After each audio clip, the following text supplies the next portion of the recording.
Social media पर पवन सिंह का ये वीडियो बहुत ही ज़्यादा तेज़ी से वायरल हो रहा है, जिसमें पवन सिंह को एक बंदा धक्का देता है और पवन सिंह उसको धक्का देते हैं और वह बंदा धक्का देकर पवन सिंह को निकल जाता है। ये वीडियो कल से इंस्टाग्राम पर बहुत तेज़ी से वायरल हो रहा है, तो ऐसा नहीं होना चाहिए दोस्तों। ये वीडियो जब हमारे पास पहुंचा तो हम लोगों ने सोचा कि इसके बारे में थोड़ी इसकी सच्चाई पता की जाए कि आखिर बात क्या है, आखिर ये घटना पवन सिंह के साथ आखिर हुई कैसे और कहाँ हुई। तो दोस्तों, जब हम लोगों ने इसको पता लगाने की कोशिश की और जब पता लगाया तो हमें पता चला कि दोस्तों इस वीडियो के अंदर जो चीज़ें दिखाई गई हैं वो तो सही है, लेकिन इसका जो मोटिव बताया जा रहा है वो गलत है। दरअसल मैं दोस्तों ये बंदा पवन सिंह का मतलब कोई ख़ास होता है और पवन सिंह उसको मस्ती में पीछे करते हुए जाते हैं एंड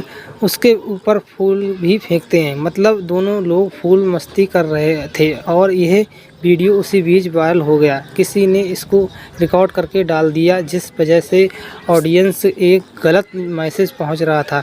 लेकिन दोस्तों इस वीडियो में ऐसा कुछ नहीं है, दोनों लोग मस्ती कर रहे थे। वैसे दोस्तों, आप खेसारी के फ़ैन हैं या पवन सिंह के, ये फिर आप दोनों के फ़ैन हैं। देखते हैं तीनों में से आप कौन से फ़ैन हैं, आपको कमेंट करके ज़रूर बताइएगा। दोस्तों मिलते हैं ऐसे ही वायरल वीडियो के अगली नेक्स्ट वीडियो में। जय हिंद, जय भारत।